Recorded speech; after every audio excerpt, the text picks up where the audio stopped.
자, 오늘 뒤에는 이제 화법하고 장문입니다.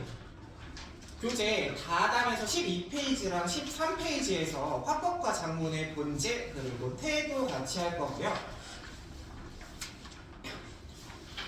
다음 주에 우리가 할 걸 좀 미리 먼저 안내해드리고 가야 되는데 책 있는 분들이 많이 없네요. 자, 책에서 뒷페이지를 넘겨주시면 2단원이 나와요. 2단원 화법 부분이 나오거든요. 이렇게 화법이 나와요. 이거 같이 보여드릴게요. 유튜브 같아요. 책이 이렇게 없어. 그래서 화법에서 다음 주에 발표, 강연, 연설, 방송 이게 어떤 것들 봐야 되는지 좀 짚고 뒤에 나오는 대표 예제 솔루션 이 친구는 좀 같이 볼 겁니다. 근데 화작은 결국 문제를 좀 많이 풀어야 되잖아요. 그래서 문제가 뒤에 준비가 되어 있습니다. 실전 문제 연습 몇 문제나 있을까요? 6문제. 15개? 여덟 30개? 어? 3문제가 어디라고요? 38? 크게 높이 50? 오! 여기 진짜 네. 여기 100보단 더 70? 70문제 정도가 너무 많은 있습니다. 거야. 그래서 이 70문제를 한 주 안에 풀 건 아니고 2주 안에 풀 겁니다. 2주. 그래서 숙제를 여기 있는 문제를 먼저 풀어볼 거거든요. 그래서 책 없는 분들도 확인할 수 있게 어디를 풀어와야 되는지는 써줄게요. 다음 주까지는 26페이지부터 우리가 화법 이제 본격적으로 들어갈 건데 먼저 1번부터 18번까지 문제 풀어와 주시면 되고 그리고 뒤에는 40번부터 48번까지 풀어와 주시면 됩니다. 총 27개? 이 정도 풀만하죠.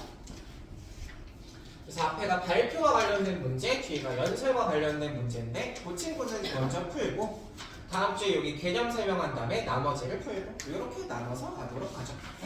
근데 이 책들을 다 가지고 다녀야 돼요. 그러니까 네? 틈틈이 지겠어 몸이. 네. 책을 막 3개씩 갖고 헬프님이죠? 자, 그럼 오늘은 12페이지, 13페이지의 화법과 장문의 본질 할 거거든요. 그래서 전체 화법과 장문을 들어가기 전에 요거의 제일 기본에 대해서 얘기하는 부분입니다. 그래서 뭐 초등학교 도덕처럼 당연한 소리가 계속 나오긴 할 거거든요. 그래서 크게 무슨 소리 하고 있는지만 우리가 파악하면서 갈게요. 자, 12페이지에 먼저 화법과 장문의 본질로 봅시다. 자, 먼저 첫 번째로 나오는 화법과 장문의 개념을 보면 화법은 말을 사용하는 의사소통 행위고 장문은 문자를 사용하는 의사소통 행위죠. 그럼 각각 말과 문자만 동그라미 할게요. 그래서 화법은 말을 하는 거고 장문은 글을 쓰는 거예요. 어렵다 했나요? 당연한 글이죠. 근데 좀 중요한 것들만 딱 짚으면 이번에 나오는 사회적 의사소통 행위는 조금 중요하게 봐주셔야 됩니다. 그래서 이번에 나오는 사회적 의사소통 행위는 아래쪽에 물결 표시해 주시고 별표도 하나 넣을게요.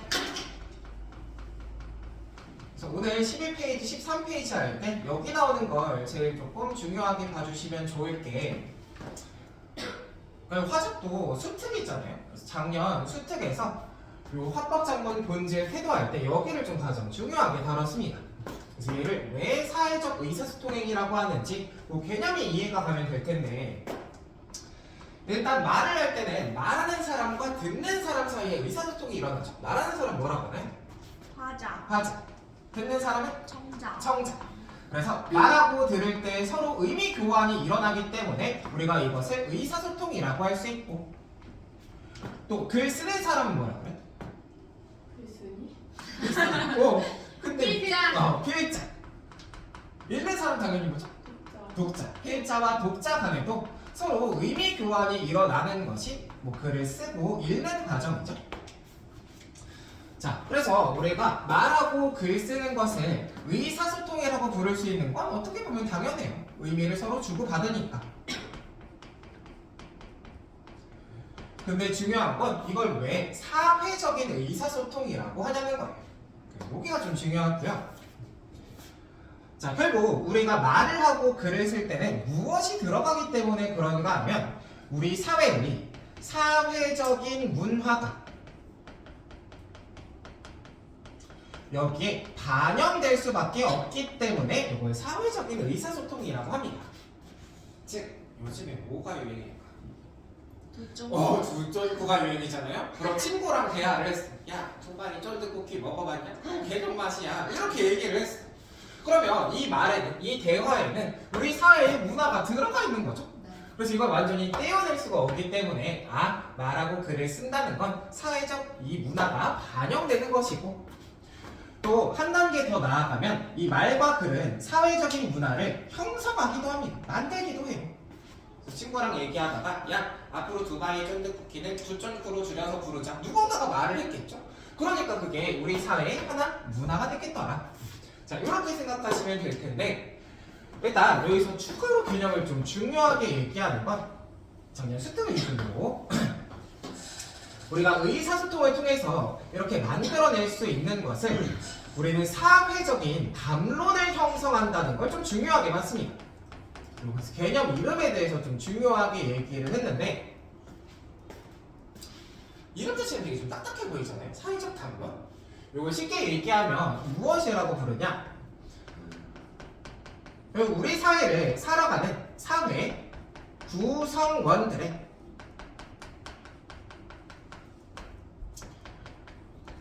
공통적인 의견을 우리는 사회적 담론이라고 불러요. 즉 우리 사회를 살아가는 사람들은 공통적으로 이렇게 생각하고 말해. 이걸 사회적 담론이라고 하겠죠. 그래서 뭐냐면 지금 우리나라가 뭐가 문제예요? 네? 출산율이 좀 떨어지는 게 문제죠. 그럼 우리나라 사람들이 이거를 해결해야 된다라고 공통적으로 말하면 그게 우리의 사회적 담론이 되는 거죠. 근데 이걸 우리는 말을 하고 글을 쓰는 과정에서 만들어낼 수가 있다는 거고요. 좀 쉽게 생각하면 우리나라 사람들이 이렇게 생각해. 쉽게 얘기했을 땐 이렇게 볼 수 있겠죠. 이건 뭐예요?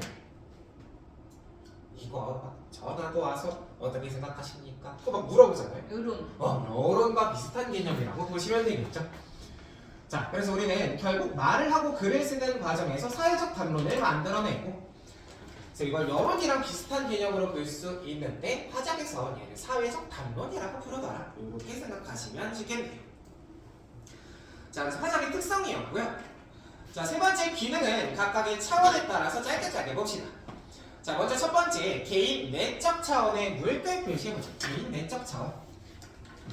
즉 말을 하고 글을 쓰는 것이 개인에게는 어떤 차원으로서 기능이 있겠는가? 그러면 오른쪽에 밑줄 합시다. 긍정적 자기 정체성 하면,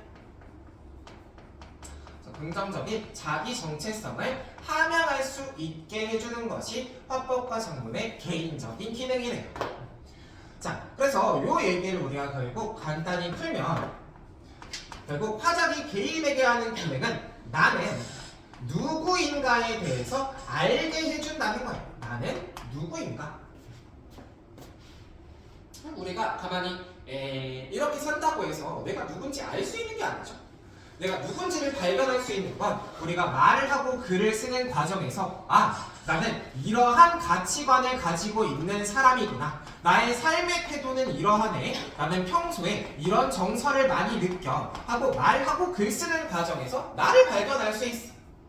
그래서 이런 것들을 알게 되는 걸 우리는 자아를 인식한다고 하고요. 또 이렇게 자아를 인식한 후에는 그럼 내 가치관을 이렇게 조금 수정해야 되겠어. 이런 부분은 내가 새롭게 만들어가야 되겠어. 하고 자신을 새롭게 만들어가는 자아 형성의 과정으로 이루어지겠죠. 그래서 개인적인 기능이 긍정적 자기 정체성을 함양한다는 것은 내가 누구인지를 알게 해주고 새로운 나를 만들어갈 수 있게 해준다. 이런 얘기가 됐고요.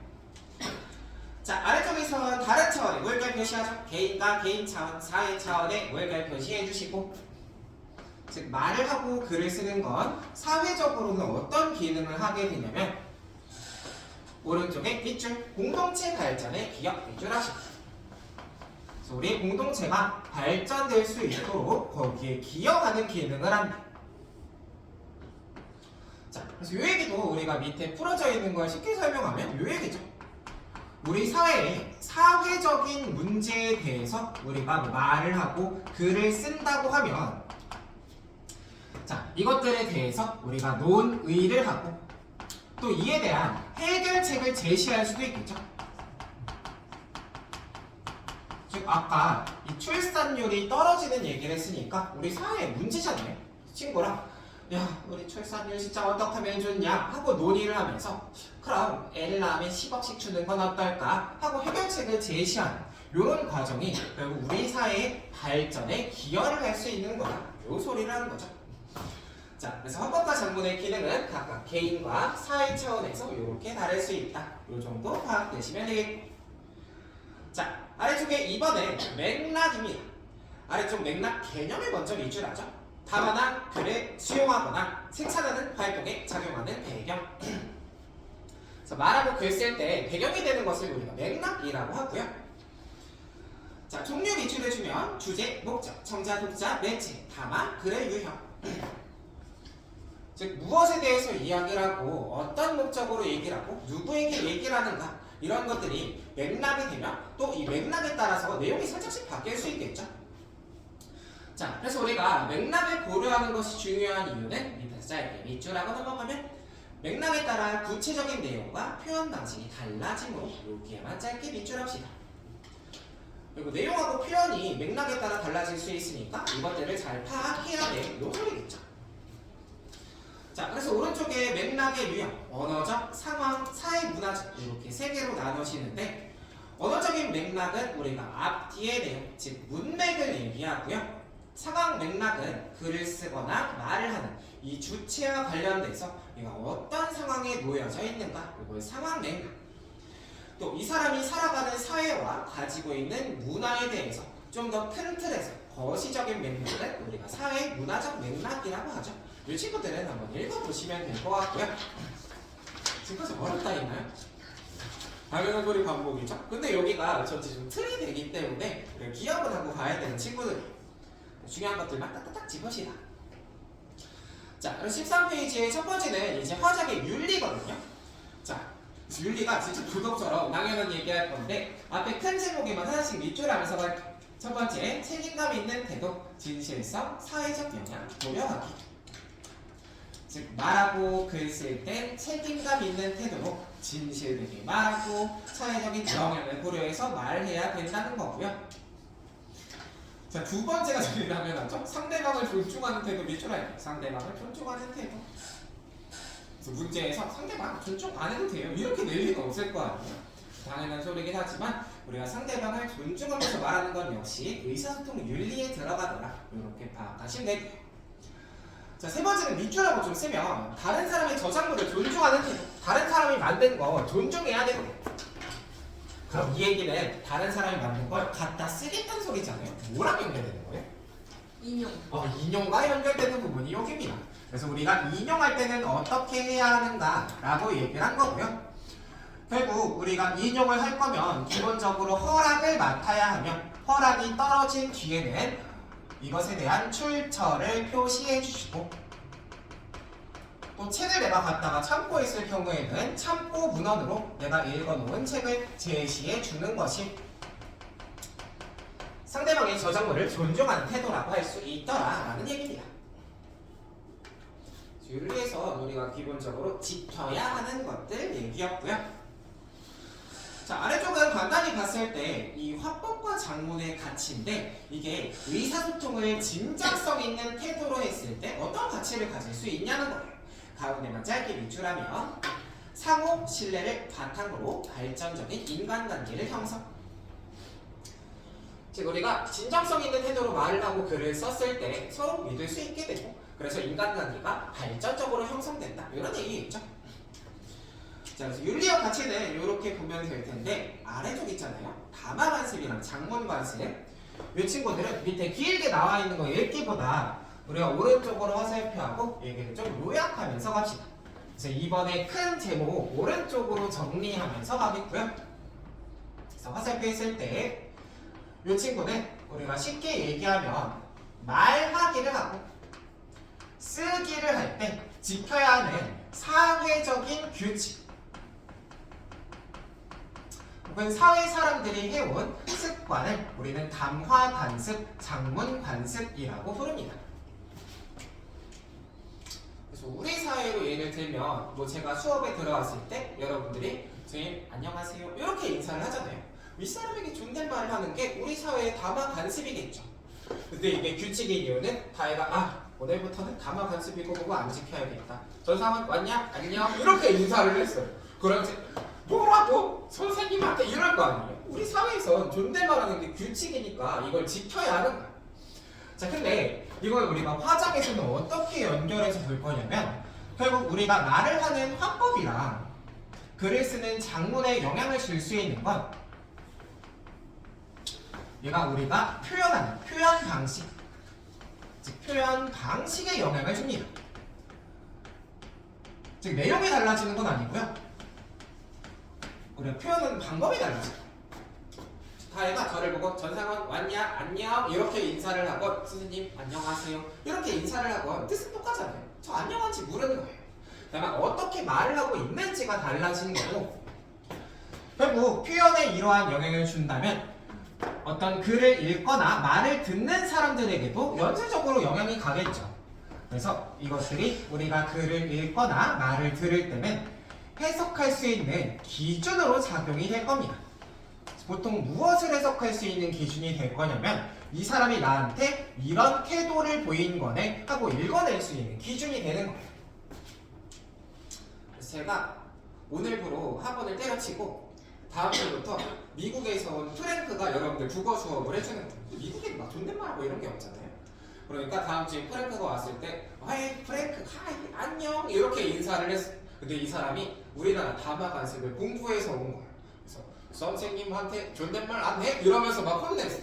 그러면 우리가 이 담화 관습을 알고 있으면 얘네가 나한테 버르장머리 없이 한 거네 하고 태도를 읽어낼 수 있는 기준이 되더라는 거죠. 요 얘기를 한 겁니다. 자, 그리고 마지막으로 여기에 덧붙일 건 결국 이러한 담화 관습, 작문 관습이 우리나라에선 보통 어떤 유형으로 나타나냐는 거고요. 그래서 두 가지로 좀 나눴을 때 일단 전통적으로 옛날의 담화 관습, 작문 관습을 생각하면 일단 우리나라 사람들 말 많은 거 좋게 생각하나요? 안 좋게 생각하나요?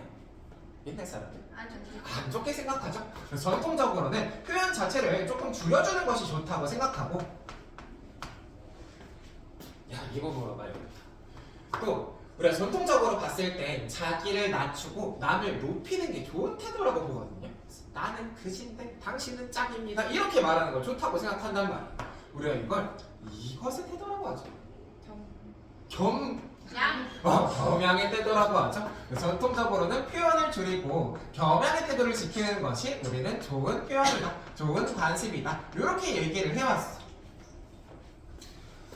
자, 근데 전통적인 거랑 다르게 오늘 우리가 요즘을 생각해보면 요즘에 또 저렇진 않단 말이에요.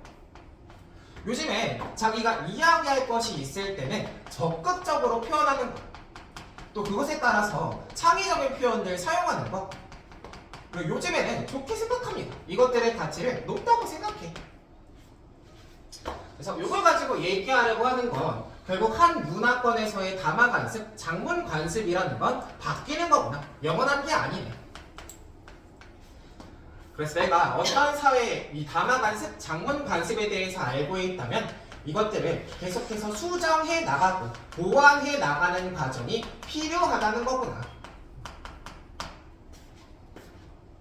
지금은 우리가 다 윗사람한테 존댓말 하지만 100년 뒤에는 안 그럴 수도 있죠. 100년 뒤면 제가 133살이니까 죽었겠죠. 근데 그때까지도 만약에 살아있다면 뭐 다행히 손자가 와서 전상원 안녕 이러더라도 담화 관습이 바뀌었으니까 이렇게 생각할 수 있어야 되더라는 겁니다. 그래서 여기까지가 화법과 작문의 본질, 태도였어요. 모르는 건 없었죠. 그래서 다만 여기서 나오는 개념들이랑 그리고 연결해서 파악해 주시면 되고요. 오늘 마지막으로 할 거 14페이지, 15페이지에는 1번부터 4번 문제를 푸는 겁니다. 그래서 책 있는 분들은 뒤에 16, 17페이지에 답이 나와 있으니까 그거 보면 무서운 일을 벌어져. 영상 보는 분들도 그렇고요. 그래서 1번부터 4번까지 풀어주시고 그리고 같이 답 확인해보면서 우리 시간 마칩시다. 1번부터 4번까지 풀게요.